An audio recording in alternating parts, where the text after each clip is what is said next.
The three things that I want to leave with you, just these three things, will carry you if you let them. First and foremost, knowing who you are. Knowing who you are. Being able to answer this question, who am I? And what do I want? You know, many times when I go out of the country, I am baffled by that question. To explain what is your occupation. I've stood there for 10 minutes. Well, am I a talk show host? Well, I'm more than a talk show host. Am I a businesswoman? I'm a businesswoman. I'm more than a businesswoman. Am I an entrepreneur? I'm more than an entrepreneur. So I just leave it blank or self-employed. So I'm not asking for the roles that you play as daughters. I'm not asking that question. What are the roles that you play as a daughter, as a friend, as a sister? You're going to be a lawyer. You're going to teach. You're going to be a pharmacist.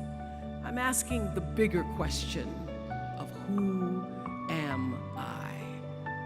Who am I really? My answer is I am God's child.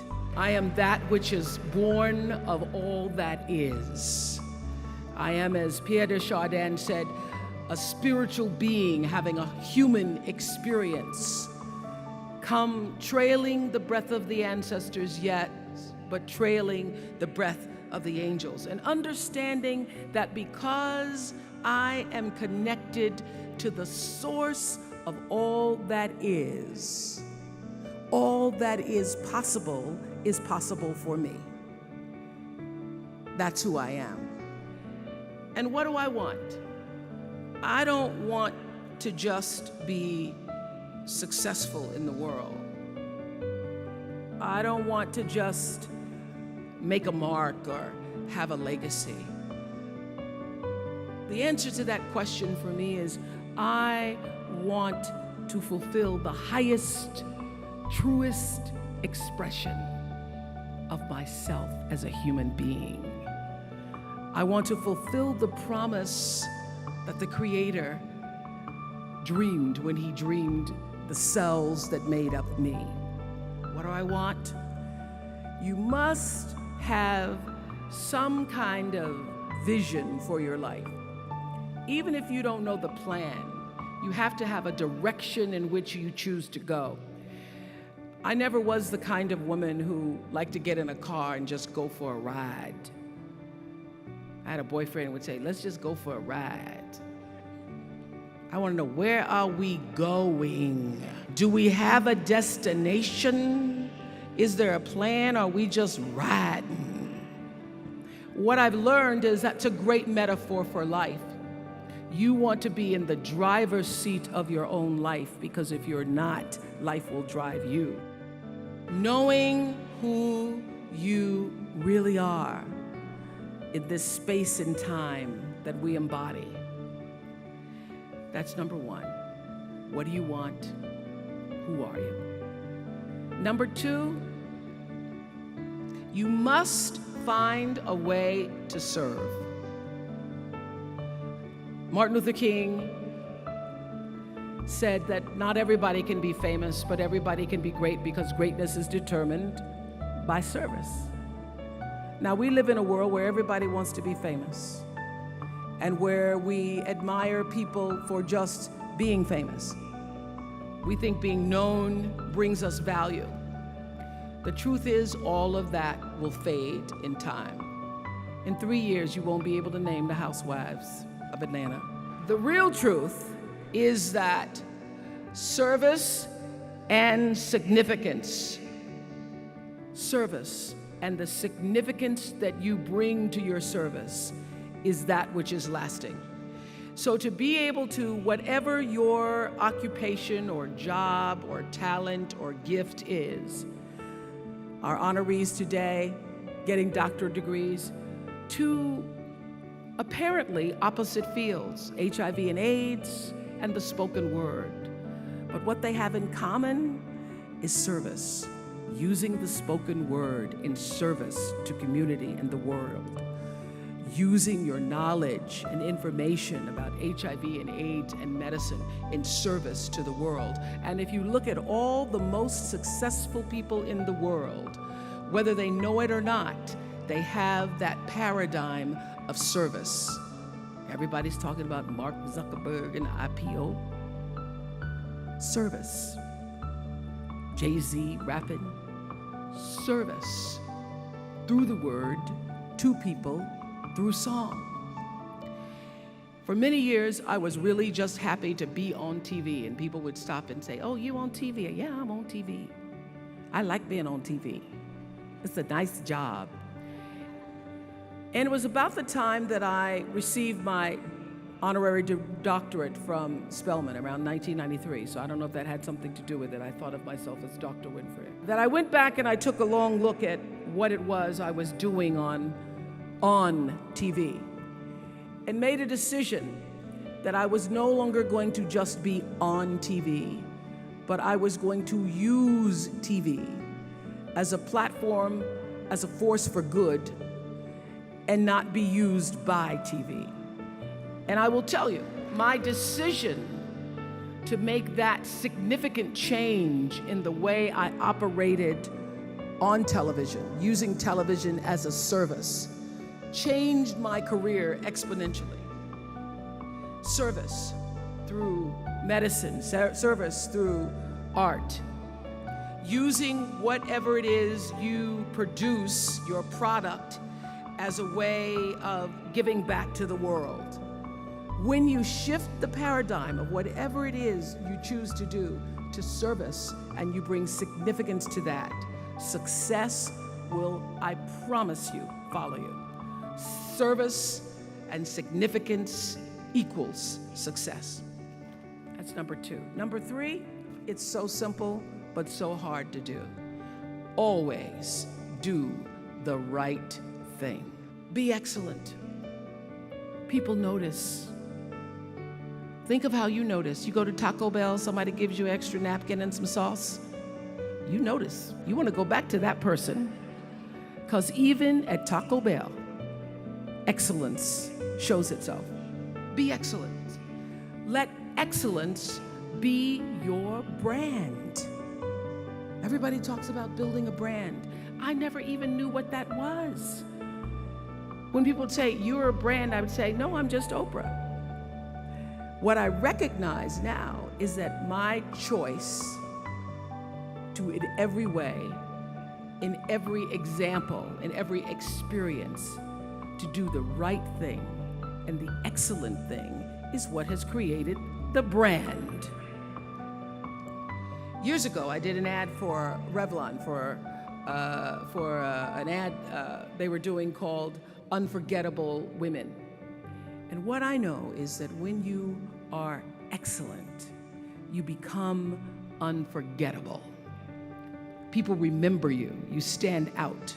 Regardless of what it is, you become an unforgettable woman. And that is what we all want. We want to be unforgettable and not forgettable.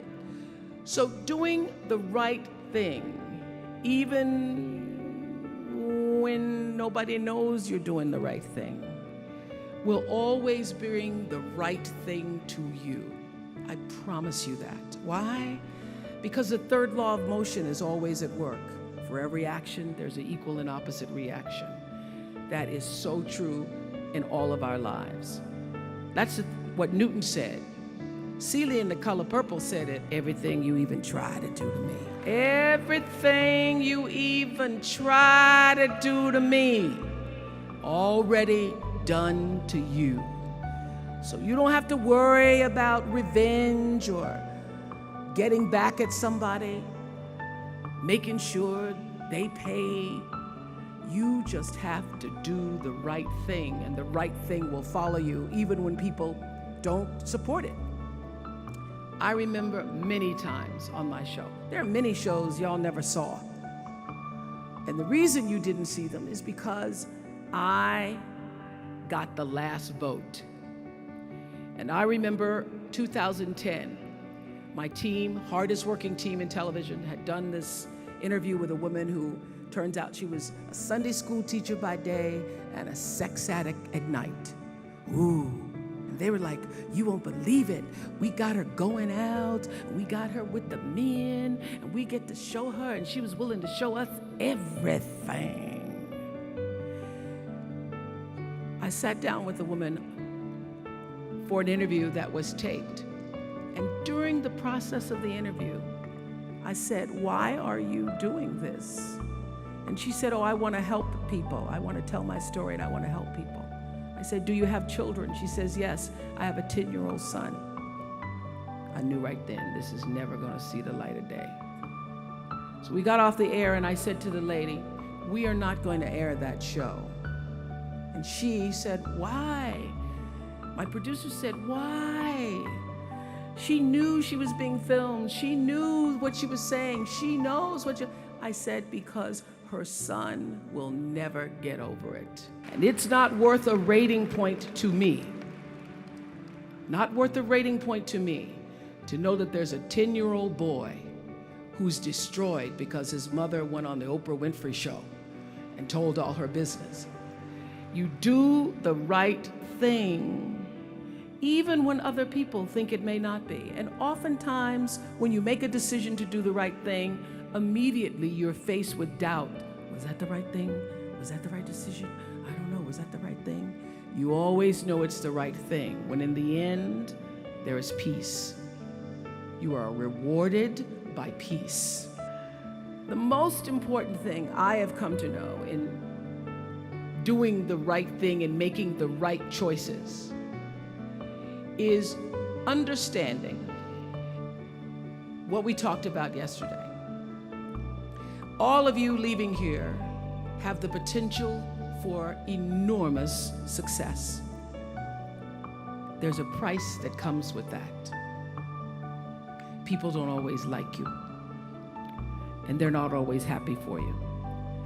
And if you surround yourself with people who are not accustomed to your success, they become fearful, they become scared, because you are reflecting back something to them that they don't recognize.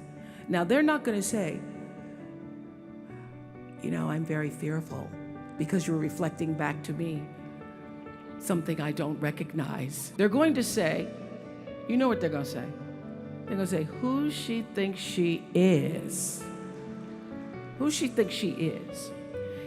That only happens when you are around people who do not mean and want and aspire to the best for you. People who want the best for you want you to be your best. So my greatest advice to you is to surround yourself with people who are going to fill your cup until your cup runneth over. So when people say you're so full of yourself, you can say, yes, I'm full. I'm so full, my cup runneth over. And to know that once your cup runneth over, you cannot spend your life with your gallon-size offerings, offering them to pint-sized people.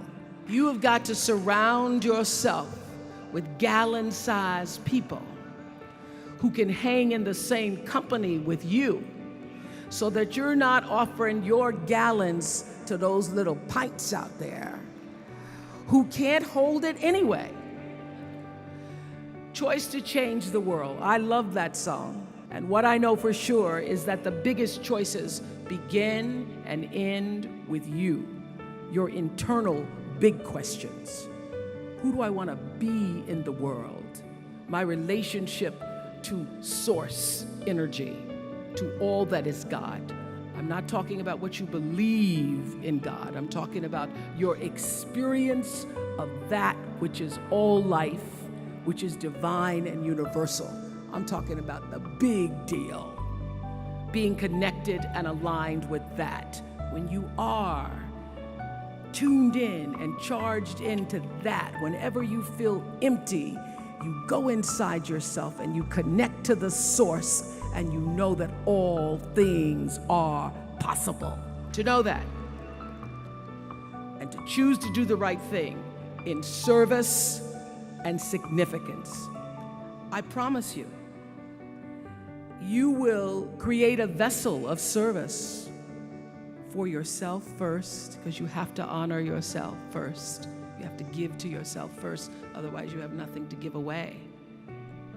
You will create a vessel for yourself, for your family, your community, and the world. And those three things will not only lead you to a blessed life. I stand as a witness. My life is so blessed, I can't even take it in sometimes. It will lead you not just to a gifted life and a rewarding life that fills you up, but a sweet life. That's what you want. You want the sweetness. You want it to be so sweet, so that even when the storms come, and they will, you'll know this too shall pass. The storm is passing over, and you shall not be moved because you know who you are. When you can do that, grace will follow you, grace and glory. And when they see you coming, it ought to make them proud.